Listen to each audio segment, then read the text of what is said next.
Hey guys, this is Panji, and this is day 2 of the Division 2 and Resident Evil collaboration. Now, um, yesterday I was doing my main character. I was trying to turn him into Hunk, and I was quite surprised. The outfit and the accessories were accurate.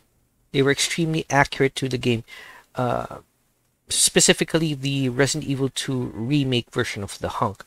So aside from the apparel, I was lucky enough to find knee pads, holsters, and gloves that are similar to the images and renditions of Hunk in Resident Evil 2. I searched it over the internet, and I was able to make an almost identical copy to the Resident Evil 2 version, Resident Evil 2 remake version of the Hunk. What I couldn't edit was the backpack, since it was an exotic. It was the Memento backpack and the Lady Death submachine gun. Right? Those I couldn't change, but everything else, the patch, even the keychain, the T-Virus, that was a cute addition. It was nice. So I spent the whole day with the Hunk, or my main character. Now I went over to the alternate character, or my second character, which is the one I used to farm if I choose to have a slow or downtime. I use this, the skill-based character. The second character that I have is a female. So when I was trying to fashion her into the Resident Evil outfit, I was extremely disappointed. And I'll tell you why. So I'll show you. Before we start, I was trying to make her as much as possible look like Rebecca Chambers, right? From RE1 and RE0. And when I tried to change her into Rebecca Chambers, I don't know why Ubisoft tends to have great renditions of male characters, but when it comes to female characters, they are disappointing us. They are really, really ill looking. So I'll show you one of Rebecca Chambers. This is Rebecca Chambers from Resident Evil 0, right? This is her during the Resident Evil 1 remake, right? And this is Rebecca Chambers as a concept art during Resident Evil 1. This is the original 90s version. Okay. So, seeing those, this is the Rebecca Chambers as depicted in the Division.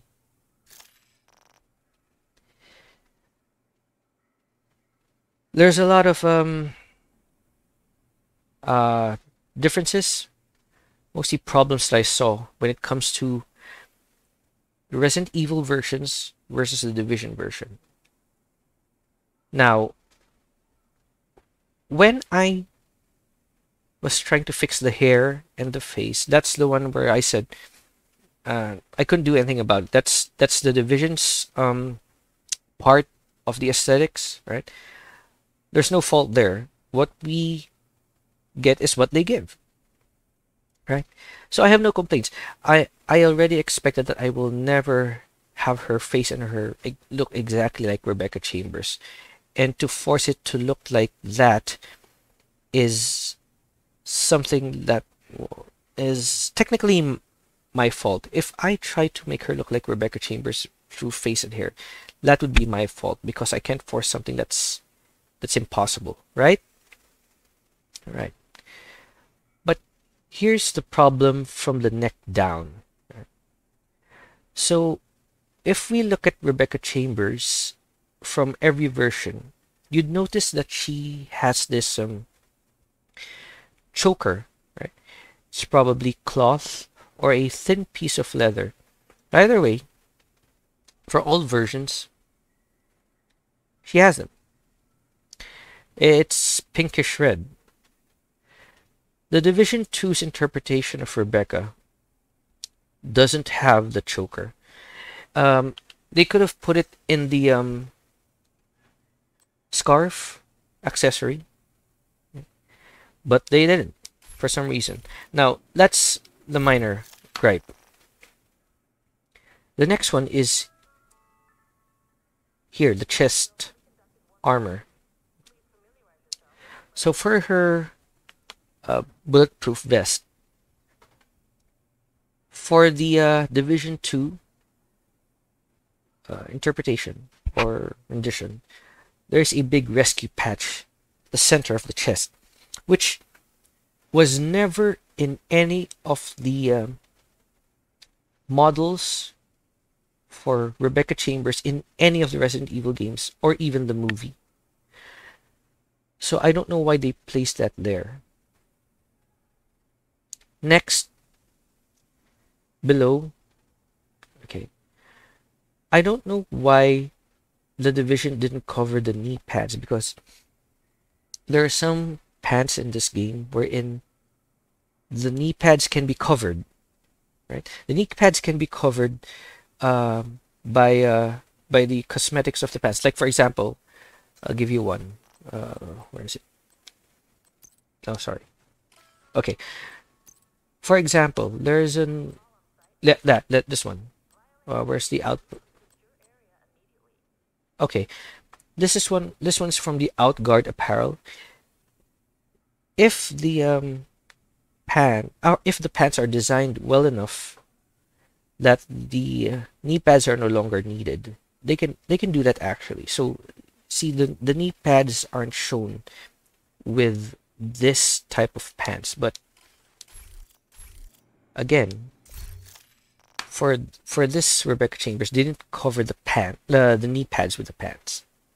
I don't know why, because in the other versions of Rebecca, there are no knee pads, right? There are no knee pads. But then again, maybe, this is the Division, they have knee pads, so okay. Here's the problem with the lower part again. It's the colors. Rebecca's pants in all Resident Evil games and the movie, they're all green, right?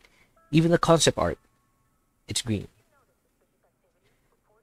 In the Division 2, hers is brown. I don't know why. That's a complete mess up. They're supposed to be green. The shoes, it's black on the main body of the shoes, right? With the outer parts being white. In here, it's almost all white, right? Even the concept art, the main body would be green or black, but here it's all white. So why? The theory I made, or what I thought of, this is most probably, well, in all possibility, not true, right? This is probably not the case, but I was thinking to myself, maybe the reason why they had these colors over the pants and the shoes is that, and the chest, is that maybe someone was overconfident and they didn't look at the source material well enough.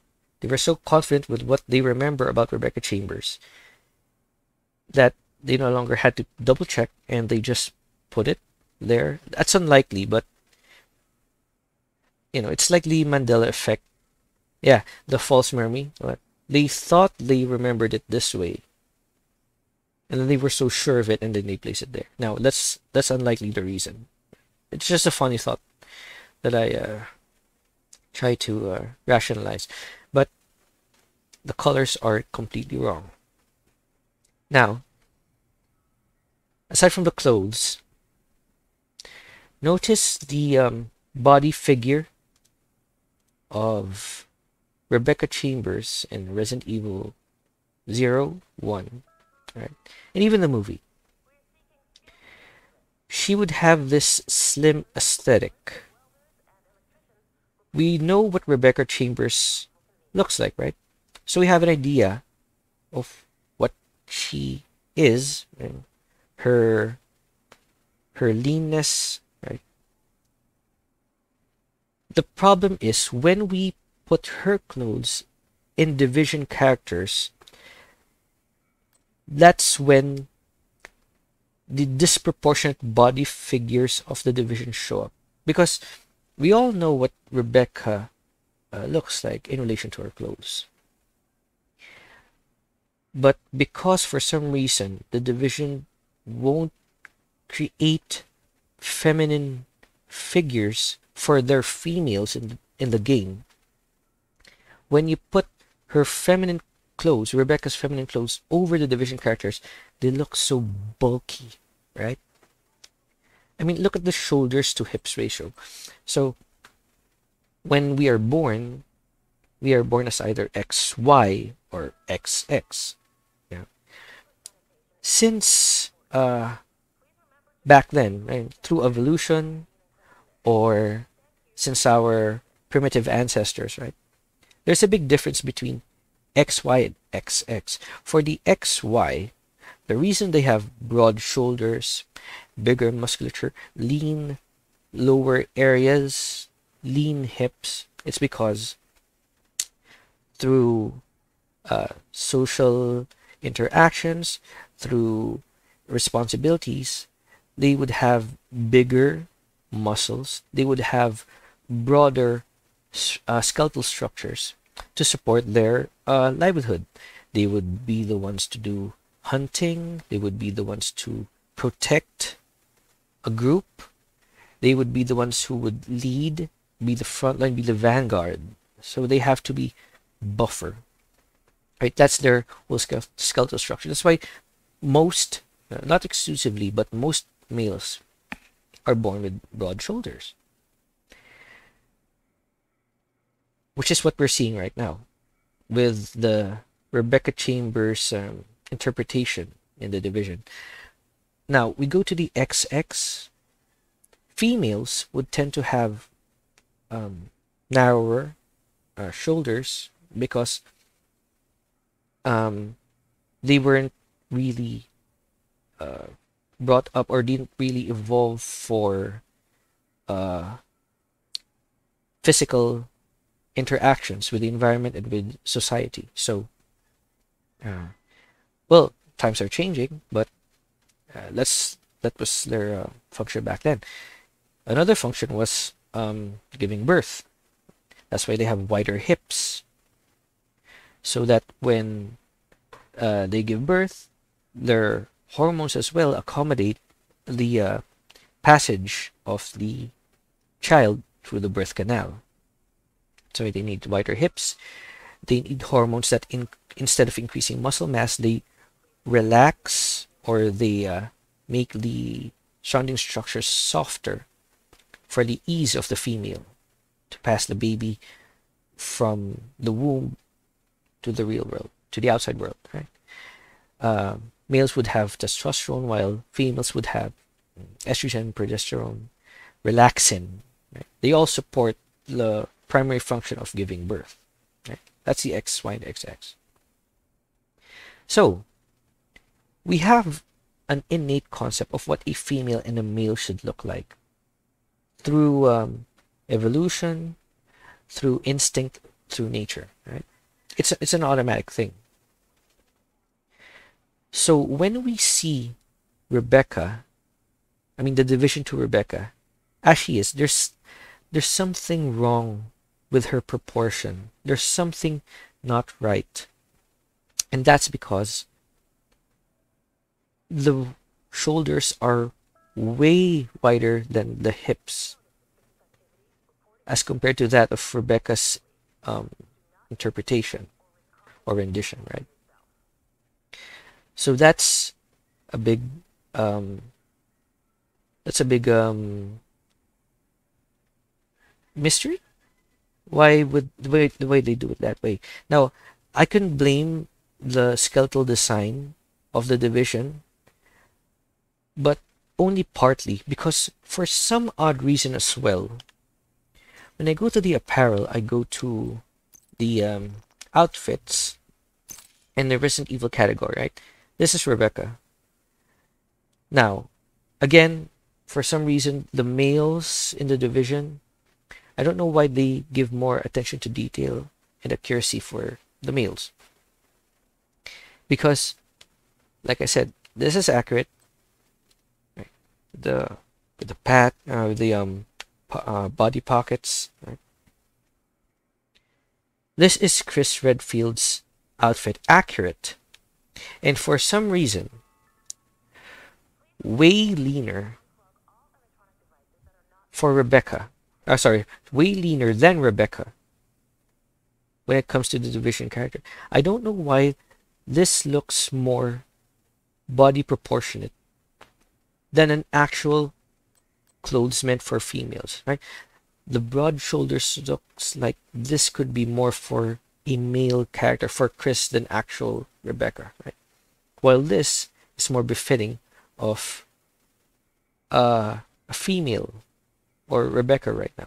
I don't know why this is leaner as compared to this, which is supposedly for the female. So that's weird, right? Jill also took a nosedive, right? So as you can see here, the clothes from neck down seem okay, seem accurate, but again, I was reviewing the individual apparel, and when I saw Jill's beret, look at this. See the problem? It's too big. Look at that. The rim of the beret exceeds way beyond that of her forehead. Because if you look at the other beret, right? This is the JTF version of the division, right? It still goes beyond the forehead, but not as much, and it's proportionate, right? We go to the pink beret, the one we get on the streets. This is more accurate as a beret for Jill as compared to her stars. Where is it? I lost it. Oh, here. Right? It's too big. Even if I fix the hair, the Jill appropriate one, the one that just goes down to the neck, it's still big. I don't know why they don't take care of their female models. So yeah, that's the outfit. Now, when the collaboration started, right, it's not just the apparel or the patches or the keychain. They also gave weapon skins. That's another problem in terms of accuracy or faithfulness to the interpretation or the rendition. Because when they gave out weapon skins, I was expecting that they would try to mimic the looks of the classic Resident Evil games with the equivalent weapons in the Division 2, right? Because the classic weapons would be a handgun, a pump-action shotgun with a wooden handle. They would often use revolvers and the Desert Eagle as a magnum. And occasionally the Smith & Wesson's Model 500 50 caliber handgun. But in the weapon skins for the Division 2, in collaboration with Resident Evil, they went with 4 weapons, right? The first one is the M4 carbine, which is weird because the M4 weapon here has the umbrella logo on the rifle.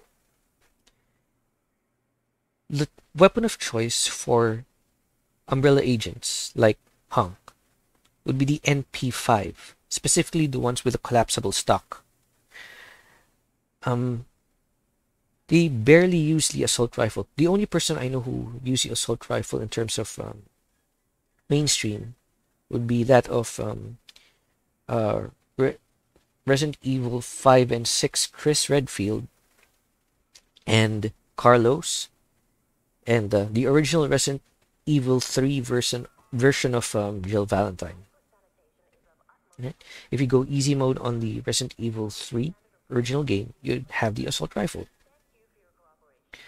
So yeah, I don't know why they chose to have the umbrella logo on the M4 rifle when it's supposed to be on the MP5. But that's okay, because assault rifles can be used by umbrella agents too. It's okay, like Operation Raccoon City. They use that. Now the other one is this military M870. So the wooden version of this would be that of M870 Express, the pump action shotgun with the wooden handle and the wooden handle. The military M870 here is I think it's maybe polymer or some sort of plastic, or maybe steel, but it's all black, right? Unlike the pump action shotgun of the original Resident Evil or the M870 Express in the Division 2, that's wooden. So I don't know why they went for the all black synthetic version of the shotgun, but that's okay with me. It still looks almost the same. It's just the material that's different, so no gripes there. Then we have this black market TA-21. So in the original Resident Evil games, the person I know who used the submachine gun, or at least the original trilogy, Resident Evil 1, 2, 3. Alright. The one I know who used a submachine gun is Claire Redfield. But the submachine gun that she used is either the Mac 10 or the Uzi. I can't remember which one specifically, but it's around those models. I didn't remember seeing them use this, right? But that's okay. This submachine gun looks like the Mac and the Uzi, so I also have no gripes with that. But the biggest gripe I've had, the biggest fail that I've seen in this game is the handgun. I strike this against the Division in its collaboration with Resident Evil. I strike this even worse than what they did to Rebecca, because here. Now, before the collaboration began, I was trying to find this military M9 handgun with a God rule, and then I put in NSYNC as a talent because of the build I have for this character, right? I chose the M9 because in Resident Evil lore, the Special Weapons and Rescue Squad, the STARS, have a signature weapon issued by Raccoon Police Department for every member. It's the Beretta 92FS handgun. It's a 15 clip handgun plus one when chambered, and it's heavily modified. This military M9 is the military equivalent of that Beretta 92FS, right? So it's heavily modified. It has a STARS logo. That's why I tried to get the military M9, hoping that there would be a skin, a samurai edge skin for this handgun, right? It's iconic. You couldn't go wrong with it, right? That's the samurai edge. However, when I tried to see if there's a skin for this weapon, after getting all of the aesthetics, the cosmetics, I found out that there is no altered skin for the Beretta that would make it a samurai edge.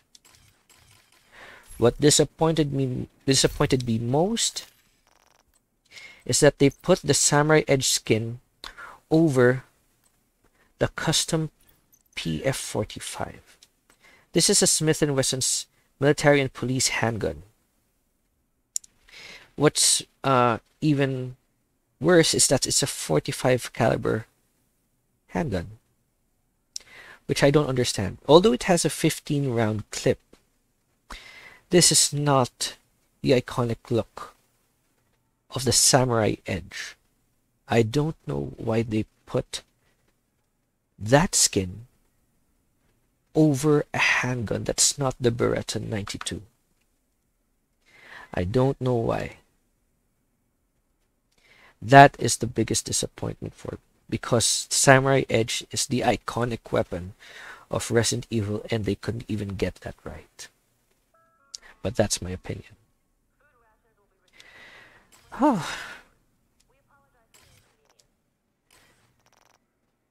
Whew. Okay.